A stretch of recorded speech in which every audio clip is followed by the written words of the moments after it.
इस टाइम पे भोजपुरी गानों का जो ट्रेंड है वो इंडिया से ज्यादा बाहर के देशों में बहुत ज्यादा तेजी से वायरल हो रहा है। जी हाँ, बाहर के लोग भोजपुरी गाने पर बहुत ज्यादा तेजी से डांस करते हुए, उन पर डांस वीडियोस बनाते हुए नजर आ रहे हैं और ऐसे वीडियोस सोशल मीडिया पर भाई बहुत ज्यादा पसंद किए जा रहे हैं। जी हाँ दोस्तों, जैसा कि मैंने आपको बहुत ज्यादा बार दिखाया है कि दुबई में, कतर में, ऐसे देशों में भाई वहाँ के जो शेख होते हैं वो भी भोजपुरी गानों पर डांस करते हुए नजर आते हैं। वहाँ की शादियों में भाई कहीं कहीं इंडियन गाने, भोजपुरी गाने बजाए जाते हैं। लेकिन दोस्तों, रूस जैसे कंट्री से भी कुछ वीडियोस निकल कर आ रहे हैं। वहाँ के टिकटॉक अकाउंट पर बहुत ज्यादा तेजी से ऐसे वीडियोस वायरल हो रहे हैं जिन पर लोग भाई भोजपुरी गानों पर डांस करते हुए नजर आ रहे हैं। जी हाँ दोस्तों, ऐसे कुछ ही भोजपुरी गाने हैं। पवन सिंह का लॉलीपॉप वर्ल्ड वाइड फेमस है, ये तो आप जानते हैं।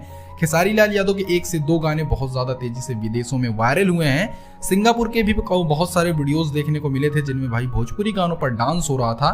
अगर हमारी भोजपुरी इंडस्ट्री भाई अश्लीलता को छोड़कर साफ सुथरे गानों पर और अच्छे से मेहनत करे तो भोजपुरी इंडस्ट्री के गाने और ज्यादा तेजी से वायरल होंगे।